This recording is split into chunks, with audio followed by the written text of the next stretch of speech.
ಮಹಾಯುದ್ಧ ಮಧ್ಯೆ by election ಬಡಿದಾಟ. 3 ಸಮರ, ಕಾಂಗ್ರೆಸ್ನಲ್ಲಿ ಶುರು ಸಮರಾಭ್ಯಾಸ. ಶಿಗ್ಗಾಂವಿಗೆ ಸ್ಕೆಚ್, ಚನ್ನಪಟ್ಟಣ ಟಾರ್ಗೆಟ್, ಸಂಡೂರು ಖೇಡ್.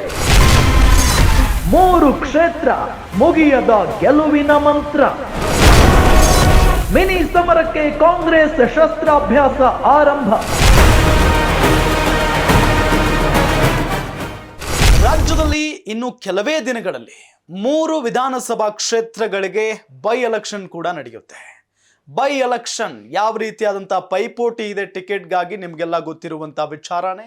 ಒಂದು ಚನ್ನಪಟ್ಟಣ, ಮತ್ತೊಂದು ಶಿಗ್ಗಾವಿ, ಮತ್ತೊಂದು ಸಂಡೂರು. ಈ 3 ಕ್ಷೇತ್ರಗಳು ಕೂಡ ಖಾಲಿ ಇದ್ದಾವೆ. ಕಾಂಗ್ರೆಸ್ನಲ್ಲಿ ಭರ್ಜರಿ ಪೈಪೋಟಿ ಅಂತೂ ನಡೀತಾನೆ ಇದೆ. ಎಸ್ಪೆಷಲಿ ಚನ್ನಪಟ್ಟಣ ಯುದ್ಧ ಪ್ರತಿನಿತ್ಯವೂ ಕೂಡ ನಡೀತಾನೆ ಇರುತ್ತೆ. ಅಲ್ಲಿ ತಾನೇ ಅಭ್ಯರ್ಥಿ ಆಗ್ತೀನಿ ಅಂತ ಡಿ.ಕೆ. ಶಿವಕುಮಾರ್ ಅವರು ಹೇಳಿಕೆಯನ್ನ ಕೊಟ್ಬಿಟ್ಟಿದ್ದಾರೆ. ಇನ್ನು ಸಂಡೂರಿನಲ್ಲಿ ತುಕಾರಾಮ್ ಅವರು ತಮ್ಮ ಪುತ್ರಿಗೆ ಟಿಕೆಟ್ ಅನ್ನ ಕೇಳಿದ್ದಾರೆ. ಇನ್ನು ಶಿಗ್ಗಾವಿಯಲ್ಲಿ ಯಾರಿಗೆ ಟಿಕೆಟ್ ಕೊಡ್ತಾರೆ ಅನ್ನೋ ಕುತೂಹಲವಂತೂ ಇದ್ದೇ ಇದೆ. ಇದೇ ವಿಚಾರಕ್ಕೆ ಸಂಬಂಧಪಟ್ಟಂತೆ ಬಿಗ್ ಬ್ರೇಕಿಂಗ್ ಅಪ್ಡೇಟ್ ಲಭ್ಯ ಆಗ್ತಾ ಇದೆ, ಗಮನಿಸ್ತಾ ಹೋಗೋಣ.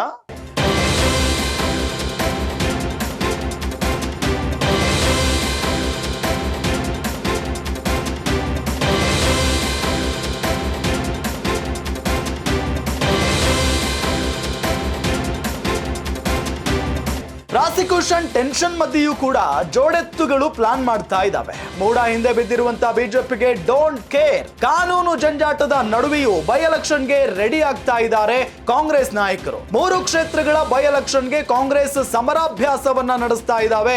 ಉಸ್ತುವಾರಿ ಸಚಿವರ ಹೆಗಲಿಗೆ ಚುನಾವಣಾ ಜವಾಬ್ದಾರಿಯನ್ನ ವಹಿಸಲಾಗಿದೆ. ಚನ್ನಪಟ್ಟಣ, ಶಿಗ್ಗಾವಿ, ಸಂಡೂರು ಬೈ ಎಲೆಕ್ಷನ್ಗೆ ಸಿದ್ಧತೆ ನಡೀತಾ ಇದೆ. ಬೈ ಎಲೆಕ್ಷನ್ ಬಡಿದಾಟಕ್ಕೆ ಹೇಗಿದೆ ಜೋಡೆತ್ತುಗಳ ತಯಾರಿ? ಹಾಗಾದ್ರೆ ಗ್ಯಾರಂಟಿ ನ್ಯೂಸ್ ನಲ್ಲಿ ಬೈ ಎಲೆಕ್ಷನ್ ಇನ್ಸೈಡ್ ಸ್ಟೋರಿ. ಬಹಳ ಪ್ರಮುಖವಾಗಿ ಮೂಡ ಹಗರಣದ ವಿಚಾರವನ್ನ ಇಟ್ಕೊಂಡು ಸಿದ್ದರಾಮಯ್ಯನವರ ರಾಜೀನಾಮೆಗೆ ಬಿಜೆಪಿ ಮತ್ತು ಜೆಡಿಎಸ್ ಆಗ್ರಹಿಸ್ತಾ ಇರೋದನ್ನ ನಾವು ಗಮನಿಸ್ತಾನೆ ಇದ್ದೇವೆ. ಬೆಂಗಳೂರಿನಿಂದ ಮೈಸೂರಿನವರೆಗೆ ಪಾದಯಾತ್ರೆ ಮಾಡಿದ್ರು ಕೂಡ ಟಗರು ಮಾತ್ರ ಬಗ್ಗಿಲ್ಲ. ನಾವು ನ್ಯಾಯಾಲಯದಲ್ಲಿ ಹೋರಾಟವನ್ನ ಮಾಡ್ತೀವಿ ಅಂತ ಹೇಳಿ ಅಲ್ಲಿಗೆ ಹೋಗಿದ್ದಾರೆ. ಆದ್ರೆ ಇದೇ ಹಗರಣದ ವಿಚಾರಕ್ಕೆ ಸಂಬಂಧಪಟ್ಟಂತೆನೆ ಬಿಜೆಪಿ ಅವರು ತಲೆ ಕೆಡಿಸ್ಕೊಂಡು ಇಲ್ಲಿ ಕೂತಿದ್ರೆ, ಈ 3 ಕ್ಷೇತ್ರಗಳ ಬೈ ಎಲೆಕ್ಷನ್ ಮೇಲೆ ಕಾಂಗ್ರೆಸ್ ನಾಯಕರು ಆಲ್ರೆಡಿ ಕಣ್ಣಿಟ್ಟಿದ್ದಾರೆ. ಭರ್ಜರಿಯಾಗಿ ತಯಾರಿಯನ್ನ ಕೂಡ ಮಾಡ್ಕೊಳ್ತಾ ಇದ್ದಾರೆ. ಮೊದಲಿಗೆ ನಾವು ಚನ್ನಪಟ್ಟಣದ ವಿಚಾರಕ್ಕೆ ಸಂಬಂಧಪಟ್ಟಂತೆ ಮಾತನಾಡೋದಾದ್ರೆ, ಚನ್ನಪಟ್ಟಣ ಇದು ದಳಪತಿಗಳ ಭದ್ರಕೋಟೆ ಅಂದ್ರೂ ಕೂಡ ತಪ್ಪಾಗ್ಲಿಕ್ಕಿಲ್ಲ.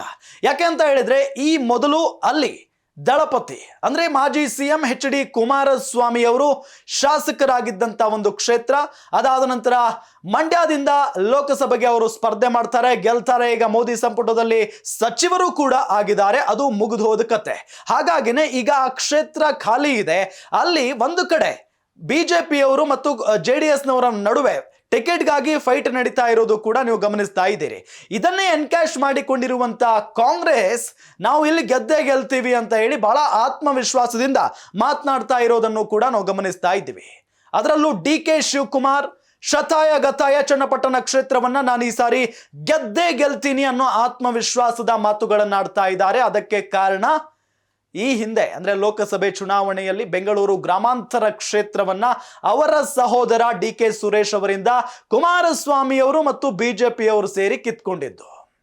ಹಾಗಾಗಿನೇ ಸೇಡನ್ನ ತೀರಿಸಿಕೊಳ್ಳೋದಕ್ಕೆ ಈಗ ಡಿ.ಕೆ. ಶಿವಕುಮಾರ್ ಅವರು ಮುಂದಾಗಿದ್ದಾರೆ. ಚನ್ನಪಟ್ಟಣ ಉಸ್ತುವಾರಿಯನ್ನ ಡಿ.ಕೆ. ಶಿವಕುಮಾರ್ ಅವರೇ ವಹಿಸಿಕೊಂಡಿದ್ದಾರೆ. ಕ್ಷೇತ್ರವನ್ನ ಪ್ರತಿಷ್ಠೆಯಾಗಿ ತೆಗೆದುಕೊಂಡು ಬಿಟ್ಟಿದ್ದಾರೆ ಡಿ.ಕೆ. ಶಿವಕುಮಾರ್. ಕಳೆದ 2-3 ತಿಂಗಳಿಂದಲೂ ಕೂಡ ಅವರು ಬಿಟ್ಟು ಬಿಡದೆ ಸಭೆಗಳ ಮೇಲೆ ಸಭೆಗಳನ್ನ ನಡೆಸ್ತಾ ಇರೋದು. ಅಲ್ಲಿನ ಕ್ಷೇತ್ರದ ಕಾಂಗ್ರೆಸ್ ಮುಖಂಡರು, ಬಿಜೆಪಿ ಮುಖಂಡರು, ಜೆಡಿಎಸ್ ಮುಖಂಡರನ್ನ ಕರೆಸಿ ಮಾತನಾಡ್ತಾ ಇದ್ದಾರೆ. ಇದರ ಜೊತೆಗೆ ಬೆಂಗಳೂರು ಗ್ರಾಮಾಂತರ ಸೋಲಿಗೆ ಸೇಡು ತೀರಿಸಿಕೊಳ್ಳುವ ಒಂದು ಹಠಕ್ಕೆ ಬಿದ್ದು ಬಿಟ್ಟಿದ್ದಾರೆ ಡಿ.ಕೆ. ಶಿವಕುಮಾರ್. ಅಭ್ಯರ್ಥಿ ಅಂತಿಮ ಮಾಡೋದು ಡಿ.ಕೆ. ಶಿವಕುಮಾರ್ ಅವರು. ಅಭ್ಯರ್ಥಿ ಯಾರಾಗ್ತಾರೆ ಅನ್ನೋ ಕುತೂಹಲದ ಪ್ರಶ್ನೆ ಅಂತೂ ಇದ್ದೇ ಇದೆ. ಯಾರೇ ನಿಂತರೂ ತಾನೇ ಅಭ್ಯರ್ಥಿ ಅಂತ ಹೇಳಿ ಪ್ರಚಾರವನ್ನ ಮಾಡ್ತಾ ಇರೋದು ನಾವು ಗಮನಿಸ್ತಾ ಇದ್ದೀವಿ. ಜನರ ಬಳಿ ಭಾವನಾತ್ಮಕವಾಗಿ ಕನೆಕ್ಟ್ ಆಗುವ ತಂತ್ರಗಾರಿಕೆಯನ್ನು ಕೂಡ ಡಿ.ಕೆ. ಶಿವಕುಮಾರ್ ಅವರು ಮಾಡ್ತಾ ಇದ್ದಾರೆ. ಇನ್ನು ಕ್ಷೇತ್ರದಲ್ಲಿ ಯುವಕರನ್ನ ಸೆಳೆಯೋದಕ್ಕೆ ಉದ್ಯೋಗ ಮೇಳವನ್ನ ಆಯೋಜನೆ ಮಾಡಲಾಗ್ತಾ ಇದೆ. ಬೆಂಗಳೂರು ಗ್ರಾಮಾಂತರ ಶಾಸಕರು ಮುಖಂಡರ ಜೊತೆಗೆ ಸಭೆಗಳ ಮೇಲೆ ಸಭೆಗಳನ್ನ ಮಾಡ್ತಾ ಇದ್ದಾರೆ ಡಿ.ಕೆ. ಶಿವಕುಮಾರ್. ಚನ್ನಪಟ್ಟಣ ಕ್ಷೇತ್ರದಲ್ಲಿ ಡಿ.ಕೆ.ಶಿ ಸೀಕ್ರೆಟ್ ಟೀಮ್ ವರ್ಕ್ ಮಾಡ್ತಾ ಇದೆ. ಇದು ಗಮನಿಸಬೇಕಾದಂಥ ವಿಚಾರ. ಡಿ.ಕೆ. ಶಿವಕುಮಾರ್ ಡಿ.ಸಿ.ಎಂ, ಸಾಕಷ್ಟು ಕಾರ್ಯಗಳಿರ್ತವೆ, ಅಲ್ಲಿಗೆ ಹೋಗೋದಕ್ಕಾಗಲ್ಲ ಪದೇ ಪದೇ ಅಂದ್ರೂ ಕೂಡ ಅವರು ಪಕ್ಕಾ ಪ್ಲಾನ್ ಮಾಡಿ ಒಂದು ಸೀಕ್ರೆಟ್ ಟೀಮ್ ಮಾಡಿದ್ದಾರೆ. ಆ ಒಂದು ಕ್ಷೇತ್ರದಲ್ಲಿ ಸೀಕ್ರೆಟ್ ಆಗಿ ಆ ಟೀಮ್ ವರ್ಕ್ ಮಾಡ್ತಾ ಇದೆ ಅನ್ನೋದು ಗೊತ್ತಾಗ್ತಾ ಇರುವಂತ ವಿಚಾರ. ಡಿ.ಕೆ. ಶಿವಕುಮಾರ್ ಅವರ ಆ ರಹಸ್ಯ ಟೀಮ್ ಇದೆಯಲ್ಲ, ಅದು ಬೆಂಗಳೂರಿನಿಂದ ಹೋಗಿದೆ ಚನ್ನಪಟ್ಟಣಕ್ಕೆ. ಡಿ.ಕೆ.ಶಿ ಅವರಿಗೆ ಚನ್ನಪಟ್ಟಣದ ಪ್ರತಿದಿನದ ರಿಪೋರ್ಟ್ ತಲುಪುತ್ತೆ, ಪ್ರತಿ ಸಂಜೆ ಕೂಡ. ಕ್ಷೇತ್ರದಲ್ಲಿ ವಿರೋಧ ಪಕ್ಷಗಳ ಮೇಲೆ ಆ ಟೀಮ್ ಕಣ್ಣಿಟ್ಟಿದೆ. ವಿರೋಧ ಪಕ್ಷ ಅಂದರೆ ಬಿಜೆಪಿ ಮತ್ತು JDS.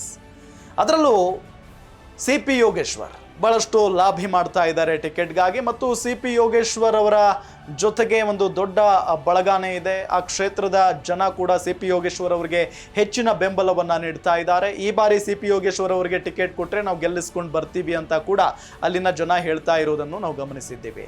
ಹಾಗಾಗಿನೇ ಒಂದು ಕಡೆ ಅಕಸ್ಮಾತ್ ಆಗಿ ಸಿ.ಪಿ. ಯೋಗೇಶ್ವರ್ ಅವರಿಗೆ ಟಿಕೆಟ್ ಕೊಡದೆ ಹೋದ್ರೆ ಮೈತ್ರಿಯಿಂದ ಅವರು ಸ್ವತಂತ್ರ ಅಭ್ಯರ್ಥಿಯಾಗಿ ಸ್ಪರ್ಧೆ ಮಾಡ್ತಾರೆ ಅಂತ ಹೇಳಿ ಓಪನ್ ಆಗಿ ಹೇಳಿದ್ದಾರೆ.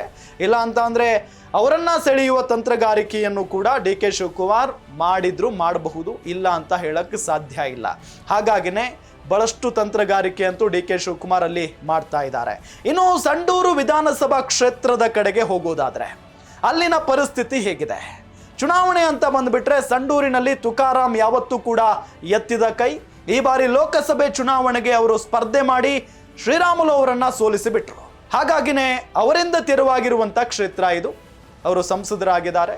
ಹಾಗಾಗಿನೇ ಅಲ್ಲಿಂದ ಯಾರು ಸ್ಪರ್ಧೆ ಮಾಡ್ತಾರೆ, ಯಾರು ಸ್ಪರ್ಧೆ ಮಾಡಿದ್ರೆ ಗೆಲುವು ಕಟ್ಟಿಟ್ಟ ಬುತ್ತಿ, ಗೆಲುವು ಆದಷ್ಟು ಈಸಿ ಆಗುತ್ತೆ ಅನ್ನೋ ಒಂದು ಪ್ರಶ್ನೆ ಇದ್ದೇ ಇದೆ.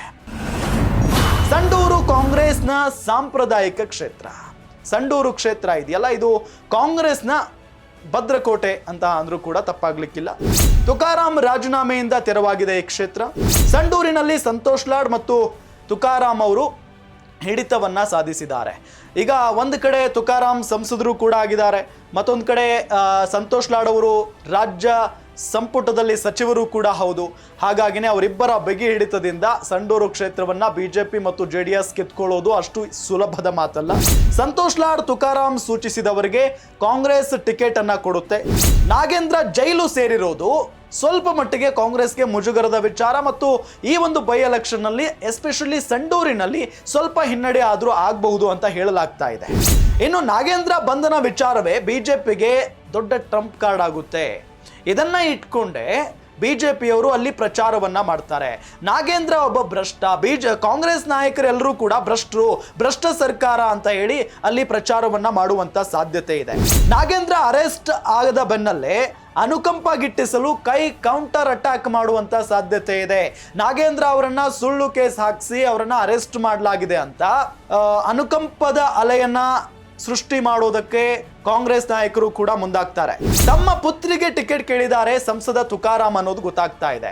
ಅಲ್ಲಿ ಮೊದಲು ಗೆದ್ದಿದ್ದು ತುಕಾರಾಂ ಅವರೇ, ಅದಾದ ನಂತರ ಲೋಕಸಭೆಗೆ ಹೋಗಿದ್ದಾರೆ, ಅದು ಬೇರೆ ವಿಚಾರ. ಆದ್ರೆ ಈ ಒಂದು ಕ್ಷೇತ್ರ ನಮ್ದು, ನಮ್ಮ ಮಗಳಿಗೇನೆ ಟಿಕೆಟ್ ಕೊಡಿ ಅಂತ ಹೇಳಿ ತುಕಾರಾಂ ಅವರು ಈಗಾಗಲೇ ಬೆನ್ ಬಿದ್ದಿದ್ದಾರೆ ಅನ್ನೋದು ಗೊತ್ತಾಗ್ತಾ ಇರುವಂತ ವಿಚಾರ. ST ಮತಗಳೇ ಅಲ್ಲಿ ನಿರ್ಣಾಯಕ ಆಗಿರುತ್ತೆ ಆ ಕ್ಷೇತ್ರದಲ್ಲಿ. ಇಲ್ಲಿ ಗೆದ್ದು ಸಂದೇಶವನ್ನ ರವಾನೆ ಮಾಡೋದಕ್ಕೆ ಕಾಂಗ್ರೆಸ್ ಸರ್ಕಾರ ಪ್ಲಾನ್ ಮಾಡ್ತಾ ಇದೆ. ಬಿಜೆಪಿ ವಾಲ್ಮೀಕಿ ನಿಗಮ ಆರೋಪಕ್ಕೆ ಸಂಡೂರು ಗೆಲ್ಲಬೇಕು.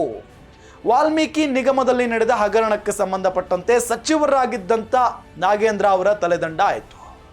ಇದನ್ನೇ ಯೂಸ್ ಮಾಡ್ಕೊಳ್ಳೋದಕ್ಕೆ ಒಂದು ಕಡೆ ಬಿಜೆಪಿಯವರು ಮುಂದಾಗಿದ್ರೆ, ಸುಳ್ಳು ಕೇಸ್ ಹಾಕಿ ಸುಳ್ಳು ಆರೋಪವನ್ನ ಮಾಡಿ ನಾಗೇಂದ್ರ ಅವರ ತಲೆದಂಡ ಆಗುವಾಗ ಮಾಡಿದ್ದು ಇದೇ ಬಿಜೆಪಿಯವರು ಅಂತ ಹೇಳಿ ಅನುಕಂಪದ ಅಲೆ ಸೃಷ್ಟಿ ಮಾಡೋದಕ್ಕೆ ಕಾಂಗ್ರೆಸ್ ನಾಯಕರು ಸಜ್ಜಾಗಿದ್ದಾರೆ.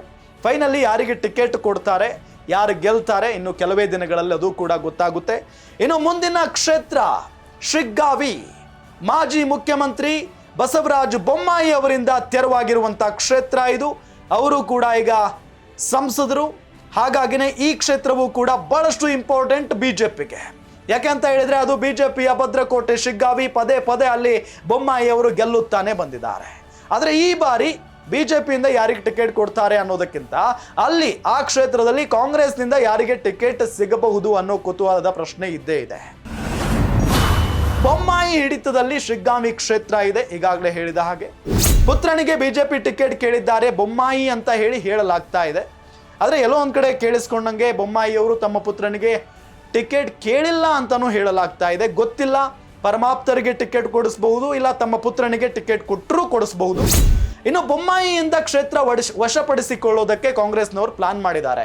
ಹೇಗೆ ಸಂಡೂರು ಕ್ಷೇತ್ರ ಕಾಂಗ್ರೆಸ್ನ ಭದ್ರಕೋಟೆಯಾಗಿರುತ್ತೋ ಹಾಗೇನೆ ಶಿಗ್ಗಾವಿ ಕ್ಷೇತ್ರವೂ ಕೂಡ ಬಿಜೆಪಿಯ ಭದ್ರಕೋಟೆಯಾಗಿದೆ.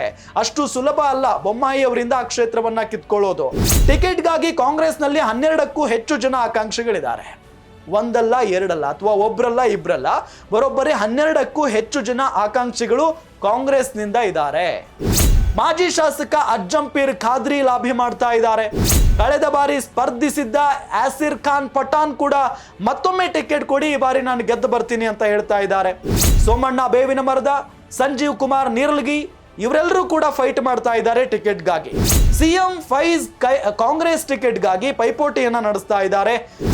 ಟಿಕೆಟ್ ಆಕಾಂಕ್ಷಿಗಳಿಂದಲೇ ಕಾಂಗ್ರೆಸ್ಗೆ ಆತಂಕ ಶುರುವಾಗಿರುವುದು. ಈಗ ಒಬ್ಬರಿಗೆ ಕೊಟ್ರೆ ಮತ್ತೊಬ್ಬರಿಗೆ ಕೋಪ, ಅಲ್ಲೇನೆ ಹೊಡೆದಾಟ ಶುರುವಾಗ್ಬಿಡುತ್ತೆ. ವೋಟ್ ಕೂಡ ಚದುರುವಂತ ಸಾಧ್ಯತೆ ಇರುತ್ತೆ. ಹಾಗಾಗಿನೇ 12 ಜನರಲ್ಲಿ ಎಲ್ಲರನ್ನೂ ಸಮಾಧಾನ ಮಾಡಿ ಒಬ್ಬರಿಗೆ ಮಾತ್ರ ಟಿಕೆಟ್ ಕೊಡೋದು ಸಹಜವಾಗಿ ಕಾಂಗ್ರೆಸ್ ನಾಯಕರಿಗೆ ಇದು ದೊಡ್ಡ ಸವಾಲಾಗುತ್ತೆ. ಅಲ್ಲಿ ಏನಾದರೂ ಒಗ್ಗಟ್ಟು ಪ್ರದರ್ಶನ ಮಾಡಲಿಲ್ಲ ಅಥವಾ ಒಗ್ಗಟ್ಟು ಏನಾದರೂ ಒಡೆದು ಹೋಗ್ಬಿಟ್ರೆ ಅಲ್ಲಿ ಬಿಜೆಪಿ ಮತ್ತೊಮ್ಮೆ ಅಧಿಕಾರ ಹಿಡಿಯೋದ್ರಲ್ಲಿ ಸಂಶಯನೇ ಇಲ್ಲ. ಟಿಕೆಟ್ ಸಿಗದೇ ಇದ್ದವರು ಚುನಾವಣೆಯಲ್ಲಿ ತಟಸ್ಥರಾಗಿ ಉಳಿಯುವಂತ ಸಾಧ್ಯತೆ ಇರುತ್ತೆ ಕಾಂಗ್ರೆಸ್ನಲ್ಲಿ. ಹೀಗಾಗಿ ಶಿಗ್ಗಾಂವಿ ಹೊಣೆ ಸತೀಶ್ ಜಾರಕಿಹೊಳಿ ಅವರಿಗೆ ನೀಡಲಾಗಿದೆ.